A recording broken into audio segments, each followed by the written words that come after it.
जय हिंद, नमस्कार साथियों, मैं आपके यूट्यूब चैनल ज्ञान अकेडमी से आकाश शर्मा। साथियों, आज की जो वीडियो होने वाली है हमारे फंडामेंटल राइट्स, यानी हम जो पॉलिटी का भाग पढ़ रहे हैं, हमने फर्स्ट पढ़ चुके हैं, सेकंड पढ़ चुके हैं। फर्स्ट भाग में हमने राज्य संघ राज्य क्षेत्र पढ़े थे, उसके बाद में हमने सिटीजनशिप नागरिकता पढ़ी थी। इसके बाद में जो अगला भाग होने वाला है हमारा पूरी तरीके से मौलिक अधिकार के ऊपर होने वाला है, ये भाग 3 होगा। और भाग 3 हम आर्टिकल नंबर 12 से आर्टिकल नंबर 35 तक पढ़ते हैं। आइए शुरू करते हैं मौलिक अधिकारों को। और मौलिक अधिकार बहुत ही जरूरी पार्ट होते हैं हमारे संविधान के। मौलिक अधिकार क्या हैं, कैसे हैं, कौन कौन से दिए गए हैं, सारी जानकारी हम इस वीडियो में लेंगे। यदि आप भी किसी कॉम्पिटिटिव एग्जाम तैयारी करें तो ये वीडियो आपके लिए बेनिफिशियल होने वाली है। तो आइए शुरू करते हैं मौलिक अधिकार। मौलिक अधिकार क्या है, फंडामेंटल राइट्स क्या है, जानते हैं। शुरू करते हैं फंडामेंटल राइट्स। फंडामेंटल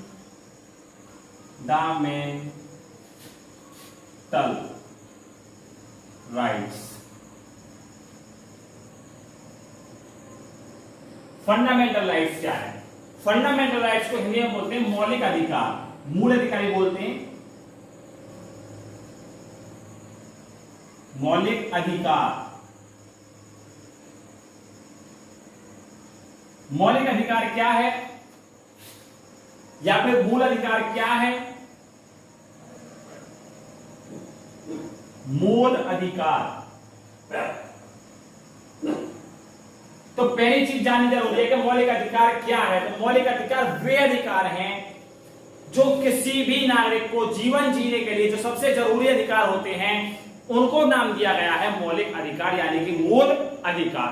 मूल अधिकार का मतलब है जो जीवन के लिए संभव है।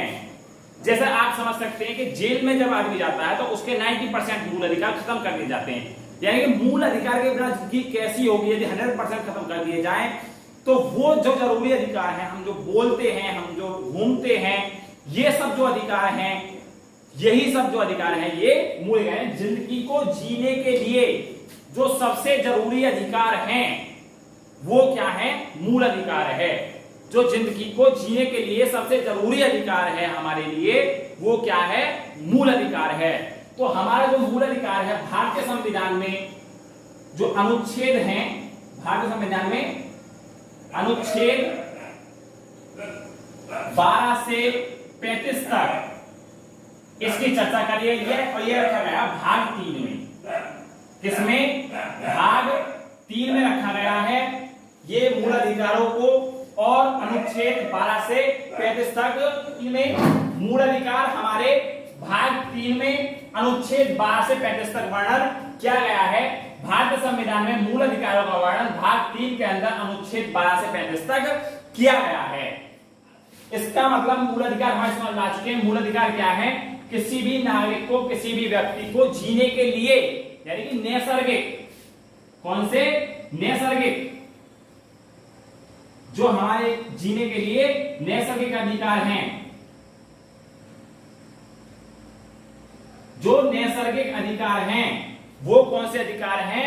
मूल अधिकार हैं। नैसर्गिक का मतलब इतने जरूरी कि जिसके बिना आदमी जी नहीं सकता, जिन अधिकारों के बिना आदमी रह नहीं सकता, उन अधिकारों को जो नाम दिया गया है वो दिया गया है मूल अधिकार। मूल अधिकार कहां से कहां तक है? तो अनुच्छेद 12 में 12 से 35 तक है।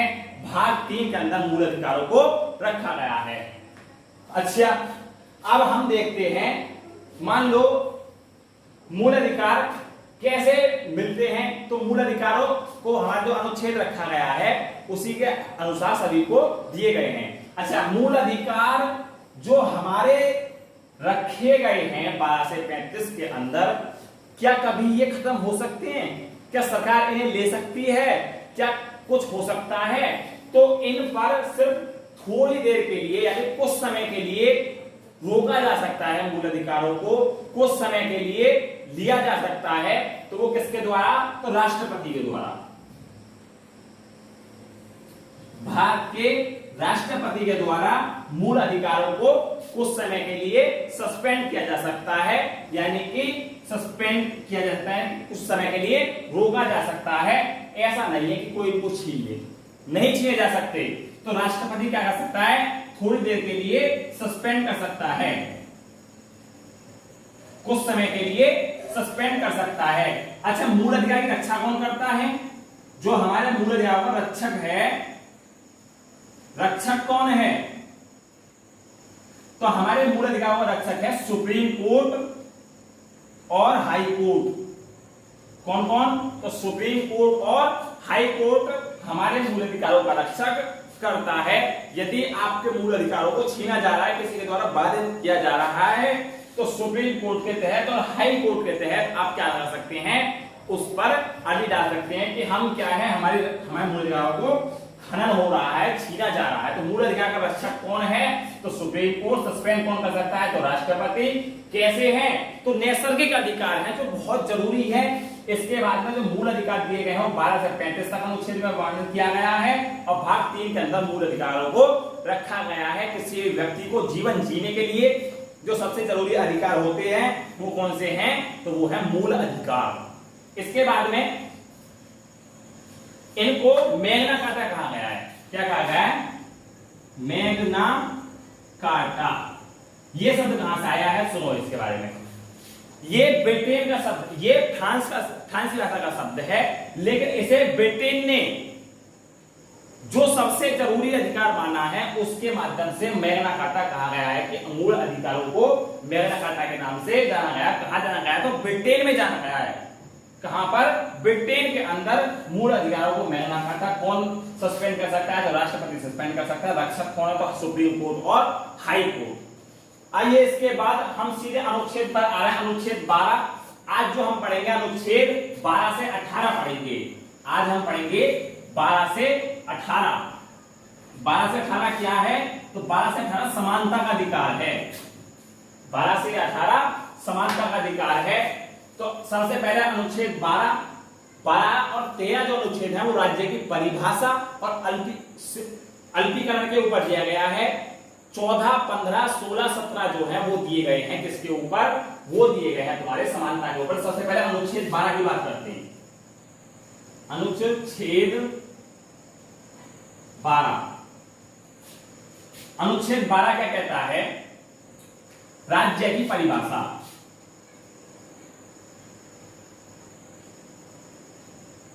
परिभाषा कैसी परिभाषा देता है ये? तो ये बताता है कि राज्य मूल अधिकारों को बचाने के लिए ऐसा कानून बना सकते हैं जो इनकी रक्षा करेगा। बात यानी कि राज्य सरकार मूल अधिकारों को बचाते हुए कोई ऐसा कानून बना सकते हैं जो क्या करे? इनकी रक्षा करे, मूल अधिकारों की रक्षा करे। यानी कि देखिए कैसे, जैसे मान लो कौन सी, जैसे स्टेट गवर्नमेंट हो गई, डिस्ट्रिक्ट गवर्नमेंट हो गई, या फिर हमारी हो गई लोकल गवर्नमेंट। तो ये कोई ऐसा कानून नहीं बना सकते जो मूल अधिकारों को हनन करे। मतलब ऐसा नहीं कानून बना सकते कि योग लगा रही है तुम नहीं घूमोगे, नहीं बोल सकते। यानी कि ये कोई भी ऐसा कानून नहीं बनाएंगे जो क्या हो, जो मूल अधिकारों का हनन करे या मूल अधिकारों को कम करे। इसके बाद राज्य के अंदर ऐसा नहीं है कि यही आएंगे स्टेट, डिस्ट्रिक्ट या लोकल गवर्नमेंट, नहीं। इसके अंदर हमारे, यदि हम कहते हैं बिजली वाले, मतलब कि ये अपने कोई भी कानून बना सकते हैं। कब तक, कहां तक लिमिट है? तो मूल अधिकारों का हनन नहीं होना चाहिए। यानी कि जैसे हम कहते हैं बिजली घर,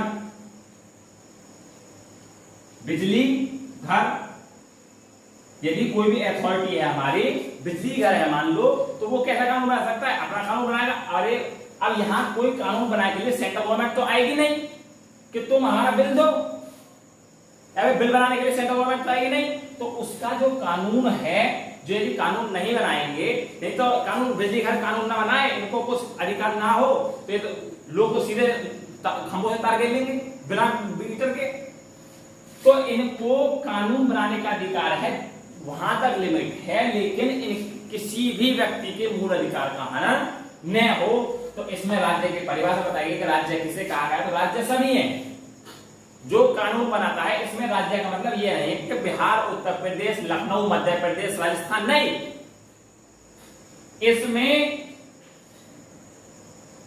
हमारा जो राज्य है वो राज्य वो है जो कानून बना सकता है। जो कानून बना सकता है वो क्या है? राज्य है। इसके बाद में कहा क्या कहा गया है?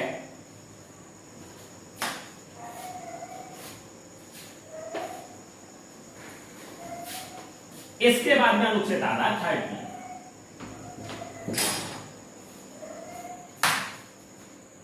अनुच्छेद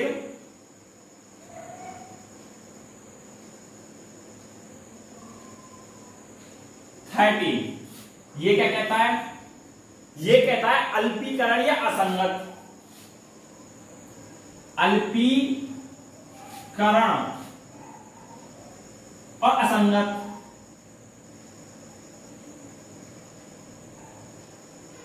ये कहता है अल्पीकरण का मतलब समझिए पहले। अल्पीकरण मतलब कम करना।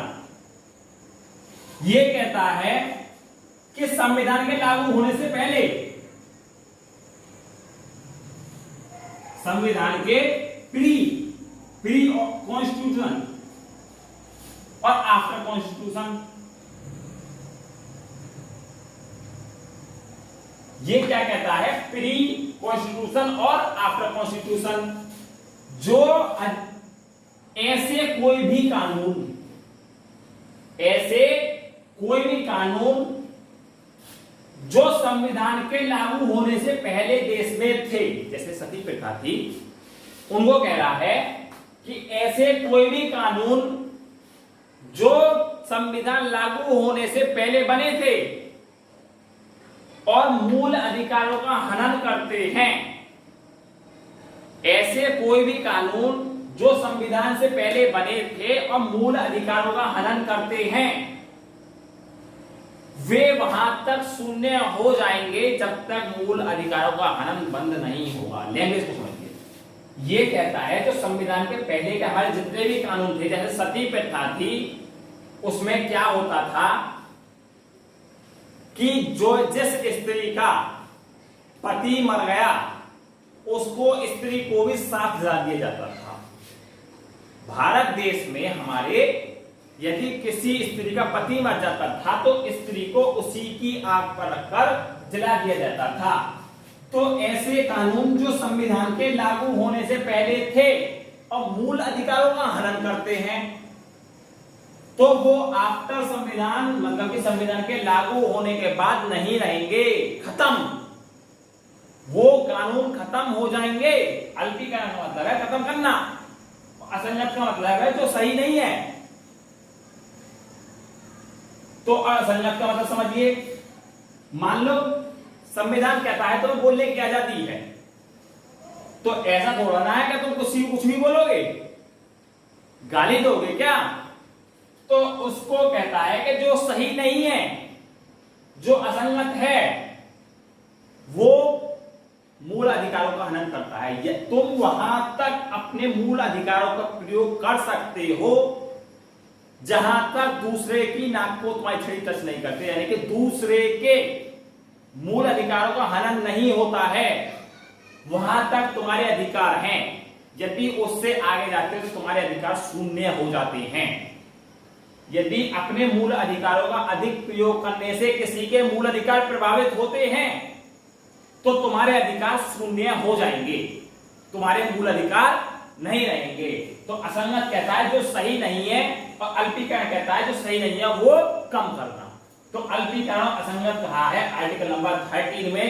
इसके बाद आर्टिकल नंबर 14 से आर्टिकल नंबर 18 तक, आर्टिकल नंबर 14 से और आर्टिकल नंबर 18 तक हमारे समानता के अधिकार को दिखाया गया है। क्या दिखाया गया है?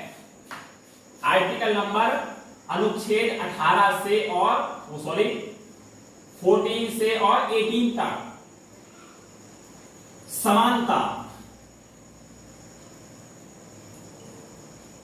पहला अनुच्छेद जो है 14,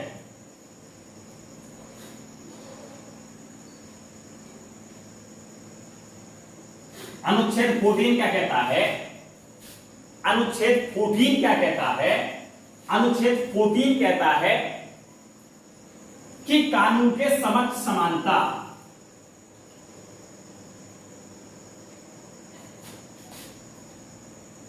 समक्ष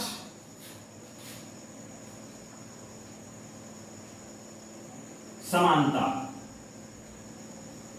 ये हम समानता की बात कर रहे हैं।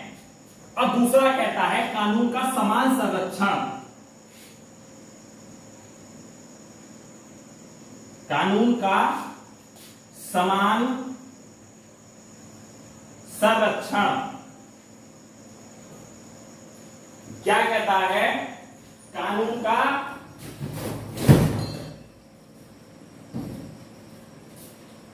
ये कहता है कि कानून का समान संरक्षण, और ये कहता है कानून का कानून के समक्ष समानता। समझिए इस बात को।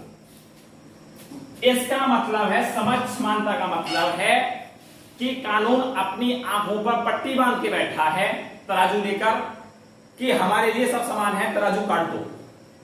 मतलब समझिए, ये कह रहा है कानून के समक्ष समानता का मतलब है कि हमारे लिए लड़की, लड़का, बूढ़ा, जवान, बच्चा सब बराबर हैं।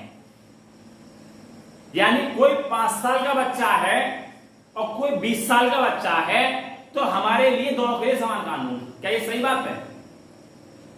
यदि कोई 5 साल का बच्चा है तो रेलवे में उसका टिकट नहीं लगता, और कोई 20 साल का है तो उसका पूरा लगता है। तो समक्ष समानता का मतलब हुआ कि नहीं, दोनों का बराबर लगेगा जी।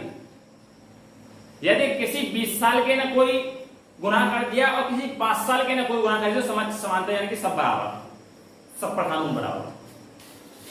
तो ये जो हमारे यहां लागू होता है वो मात्र होता है 20%। और कानून का समान संरक्षण ये होता है 80%। हमारे यहां संरक्षण ज्यादा है कानून का और समानता कम। ये कहता है कि कानून के समक्ष सभी समान, और ये बहुत इंपोर्टेंट है जो हम समझा रहे हैं। कानून के समक्ष समानता, कानून का समान संरक्षण, ये दोनों चीज बहुत अलग हैं। ये समान संरक्षण कहता है कोई कानून बना दिया उसका सब पालन करेंगे बराबर, और कानून के समक्ष समानता का मतलब है जो हमारे सामने आएगा तराजू कट, सब हम अंधे हैं और हम बराबर, समानता है सभी के लिए एक जैसा कानून है। तो समक्ष समानता का मतलब है कि सभी के लिए समान कानून, और इसका संरक्षण का मतलब है सब एक ही कानून को फॉलो करेंगे, दोनों में अंतर है। तो ये बात कही गई है अनुच्छेद 14 के अंदर। इसके बाद अनुच्छेद आता है 15।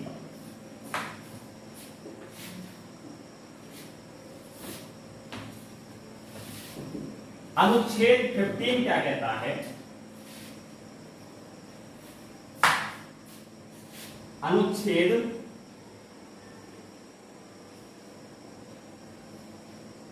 15,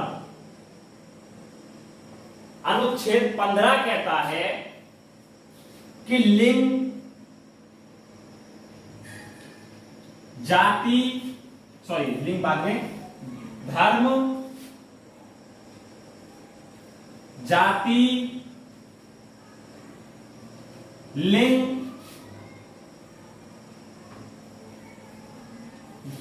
वंश, जन्म स्थान,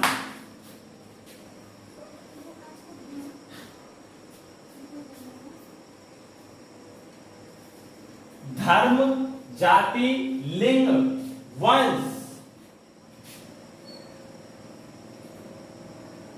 के आधार पर कोई भी, जन्म स्थान के आधार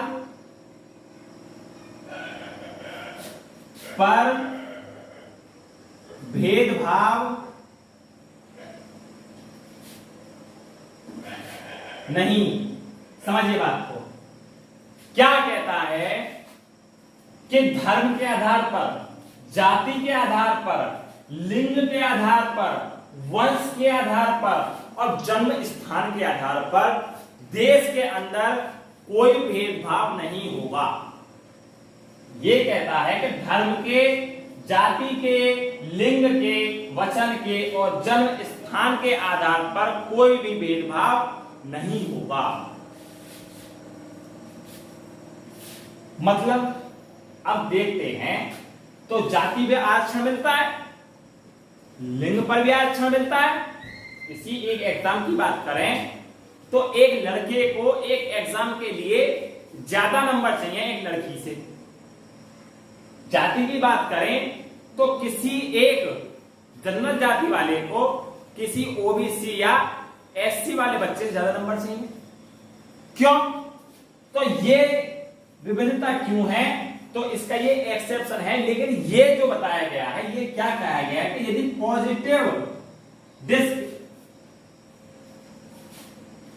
यदि हमारे पॉजिटिव कार्य के लिए, पॉजिटिव चीजों के लिए यदि कोई बदलाव किया जाता है तो वो कर सकते हैं। यानी कि आरक्षण को जो कहते हैं कि आरक्षण मिलता है, आरक्षण को हमारा क्या बताया गया है? तो एक पॉजिटिव वे बताया गया है, पॉजिटिव डिस्क्रिप्शन बताया गया है कि हमारे जाति के आधार पर और लिंग के आधार पर क्या देना चाहिए? आरक्षण मिलना चाहिए। तो ये जो हमारी बात कही गई है जाति के और लिंग के आधार पर, वो पॉजिटिव डिस्क्रिमिनेशन यानी कि पॉजिटिव कार्य यानी अच्छे बदलाव के लिए बताया गया है। यदि हम जाने आरक्षण को तो ये कहता है कि मान लो ये तबके हैं, कुछ ये तबके हैं, तो सरकार क्या कहती है कि जो ऊपर को पढ़ रहे हैं ये ऊंचे ऊंचे, इनको पढ़ने दो, हमें कोई दिक्कत नहीं है इनसे। लेकिन जो नीचे दबे कुचले हैं, हम इनको आगे बढ़ाने के लिए, जो नीचे हैं, बहुत पीछे हैं, जो हम उनको इनके बराबर में लाने के लिए इम्पोज्ड क्या देते हैं? आरक्षण देते हैं। तो धर्म के आधार पर, जाति के आधार पर, लिंग के आधार पर, वंश के आधार पर और जन्म स्थान के आधार पर देश के अंदर कोई भी भेदभाव नहीं होगा। ये समानता का अनुच्छेद नंबर 15 में बताया गया है। इसके बाद में आता है हमारा अनुच्छेद नंबर 16।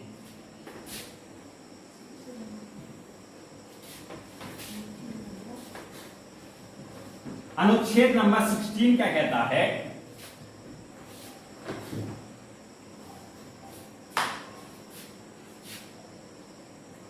अनुच्छेद नंबर 16 कहता है कि लोक नियोजन में समानता।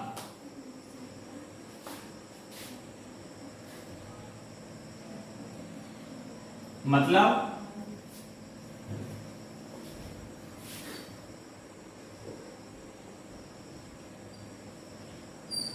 ये कहता है लोक नियोजन, लोक नियोजन क्या है? नौकरियों में समानता, कि यदि कोई ऊंची कास्ट से है तो वो भी नौकरी के लिए अप्लाई करेगा, कोई नीची कास्ट से है तो वो भी नौकरी के लिए अप्लाई करेगा, कोई हिंदू है तो वो भी नौकरी के लिए अप्लाई करेगा, कोई मुस्लिम है तो वो भी नौकरी के लिए अप्लाई करेगा, कोई लड़का है तो वो भी नौकरी के लिए अप्लाई करेगा, कोई लड़की है तो वो भी नौकरी के लिए अप्लाई नहीं करेगी। लेकिन इसमें एक्सेप्शन, जो एक्सेप्शन है वो क्या है? वो कहते हैं कि हैवी कार्यों में, जो हैवी कार्य हैं उनमें लड़कियों के लिए नहीं है, उनमें लड़कियों के लिए नहीं है। किसके लिए? फीमेल के लिए। कि हैवी कार्य जो है हमारा, जो हमारे वजनी काम है, जो नहीं हो सकता है, उसके लिए फीमेल को अलग किया गया है, लड़कियों को अलग किया गया है। और दूसरी चीज क्या है? एक एक्सेप्शन आरक्षण, जो अभी चर्चा करी हमने। आरक्षण ये कहता है सभी को नौकरियों में जाने की आजादी है, समानता है। बट आरक्षण एक पॉजिटिव डिस्क्रिमिनेशन, जो अभी मैंने बताया था, जैसे कि नीचे तबके के लोगों को आगे बढ़ाने के लिए हमारा आरक्षण सरकार द्वारा लोगों को दिया गया है, जो यानी कि पीछे रह गए हैं हमारे, उनको भी आगे बढ़ाया जा सके, इसलिए हमारा आरक्षण दिया गया है। अब यदि हम ध्यान दें तो हम अभी कानून की चर्चा कर रहे थे, क्या कानून सभी के लिए बराबर है, उसको ले रहे हैं एक बार। ये आगे एक बार सुना, लोक नियोजन, जरा आर्टिकल नंबर 14 को देखते हैं। तो उसमें क्या कह रहा था, तो उसमें कह रहा था कि हमारा अनुच्छेद जो 14 था वो कह रहा है कानून के समक्ष समानता और कानून को समान संरक्षण। तो यदि हम कहें कि कानून हकीकत में सभी के लिए बराबर है, क्या राष्ट्रपति और राज्यपाल के लिए भी बराबर है कानून? तो नहीं भाई, राष्ट्रपति और राज्यपाल इसमें एक्सेप्शन है। कैसे? यदि हमारे देश में राष्ट्रपति और राज्यपाल को फांसी दी जा सकती है, तो कहोगे कि नहीं। कब तक नहीं? तो जब तक नहीं जब तक वो कुर्सी पर है। क्यों? क्योंकि राज्यपाल और राष्ट्रपति को आर्टिकल नंबर 71 और आर्टिकल नंबर 132 के तहत फांसी माफ करने का अधिकार होता है,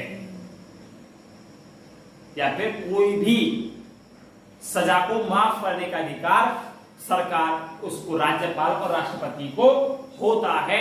इसलिए कभी भी देश के अंदर यदि राष्ट्रपति और राज्यपाल कोई गलत या फिर जो कानून के विरोध है वो काम कर देते हैं, इनडिसिप्लिन एज वो हो जाता है, तो राष्ट्रपति और राज्यपाल को कानून नहीं लगता है। क्यों नहीं लगता है? तो वो आर्टिकल नंबर 71 और आर्टिकल नंबर 132 के तहत माफ कर देंगे। तो संविधान वाले कितने होशियार हैं, उन्होंने कहा है कि जब तक कुर्सी पर हैं, क्योंकि कानून माफ कर देंगे वो सजा अपनी, तो जब तक कुर्सी पर हैं वो अपने कानून माफ कर सकते हैं, सजा माफ कर सकते हैं। तो उनको सजा जब तक मत दो जब तक क्या है वो उसमें है, क्या किसमें है?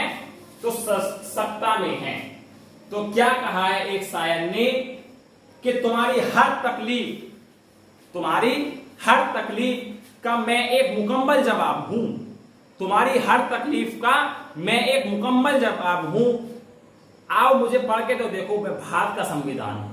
ये बात हमारे किसने कही है? एक शायर ने कही है। किसके लिए? हमारे संविधान के लिए कही है। क्या संविधान का निर्माण करा है हमारे?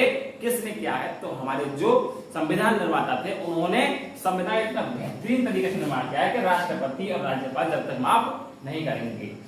आइए इसके बाद में आर्टिकल नंबर 17 और 18 को देखते हैं।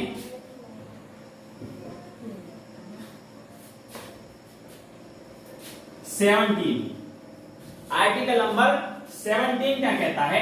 अस्पष्टता।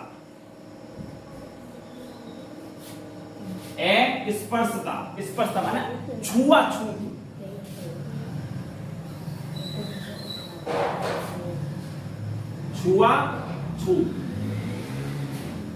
अगर छुआछूत को समझना है तो एक बहुत ही अच्छा एग्जांपल है आज की डेट में। जिस टाइम कोरोना था इंडिया में या फिर पूरी दुनिया में, तो क्या होता था कि यदि किसी को कोई बैठे हैं लोग और उनमें किसी को कोरोना हुआ तो जितने आसपास थे सब भाग गए। क्यों? क्योंकि वो छूने से डर रहा है इस समय, ताकि हमको भी कोरोना ना हो जाए। तो वही तो है छुआछूत, कहीं ऐसा ना हो छूने से बीमारी फैले।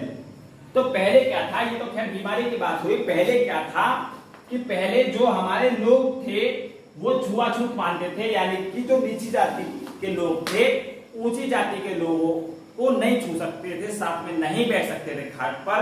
क्यों नहीं बैठ सकते थे? तो वो कहते थे कि यदि तुम हमारे साथ खाट पे बैठ जाओगे तो हम अशुद्ध हो जाएंगे, तुम हमसे छू लोगे तो यानी कि छुआछूत जो है, यानी कि छूने से जो बीमारी होती है, नहीं छूने, किसी को नहीं छूना, तो उसी को क्या कहें? अस्पष्टता और छुआछूत। गांव में हालांकि अब भी थोड़ा थोड़ा है, लेकिन शहरों में पूरी तरीके से खत्म हो चुकी है चीज। अब इस पर कोई ध्यान नहीं देता है कि क्या है छुआछूत कैसी है।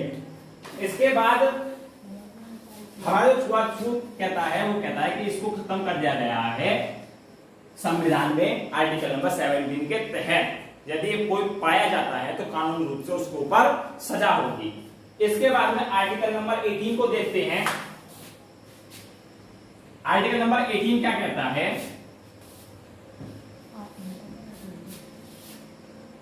आर्टिकल नंबर 18 कहता है उपाधियों का अंत। क्या? उपाधियों का अंत।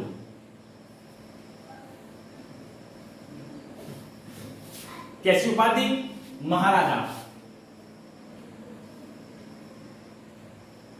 सर, यानी कि जो ऐसी उपाधियां थी पहले, जो संविधान के लागू होने से पहले थी, वो लगा देते थे। महाराजा अग्रसेन पधार रहे हैं, महाराजा ये पधार रहे हैं, राजा ये हैं, ये वो हैं, यानी कि जो उपाधियां थी वो नहीं लगा सकता कोई भी। जो उपाधियां थी वो नहीं लगा सकता था कोई भी। तो उनका अंत किया गया कि जो उपाधियां पहले थी वो नहीं लगा सकता। इसका मतलब आज की डेट पे यदि किसी को पुरस्कार मिलता है,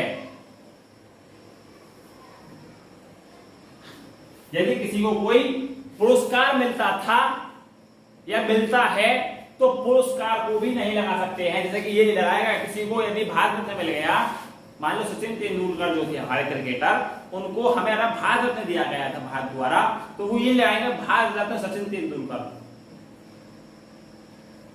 यानी किसी को यदि भारत रत्न मिल जाता है तो वो एज अ सरनेम उसको नहीं लगा सकता पुरस्कार को। तो क्या लगा सकता है? तो लगा सकता है एक तो एजुकेशन, और एक लगा सकता है रैंक।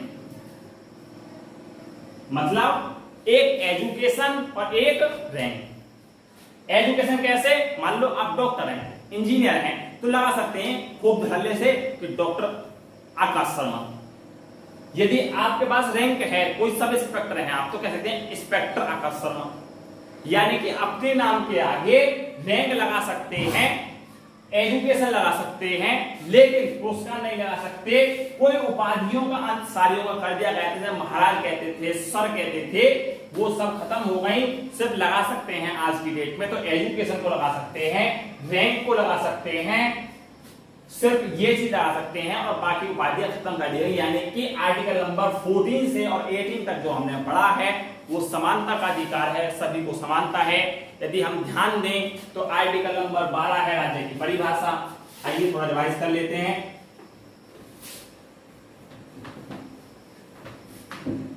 मान लो 12 कहता है कि परिभाषा किसकी? राज्य की परिभाषा।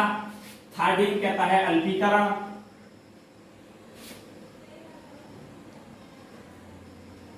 13 कहता है अल्पीकरण। 14 कहता है कानून के साथ समानता, समान संरक्षण। कानून का संरक्षण और समक्ष समानता, दोनों चीजें उसमें। इसके बाद में आर्टिकल नंबर 15, आर्टिकल नंबर 15 कहता है हमारा लिंग, जाति, धर्म के आधार पर भेदभाव नहीं। लिंग, जाति, धर्म के आधार पर भेदभाव नहीं। जन्म स्थान, और इसमें वो भी है वंश। 16 कहता है हमारा कि 16 कहता है हमारा कि लोक नियोजन में समानता। लोक नियोजन,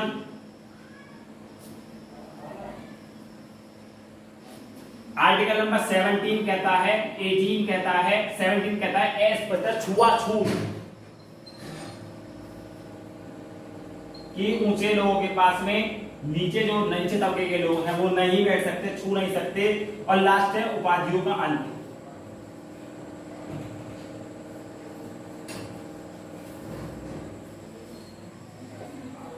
तो ये हुए हमारे आज का जो हमने पढ़ा है समानता के बारे में। पूरी समानता को हमने डिस्कस कर लिया है।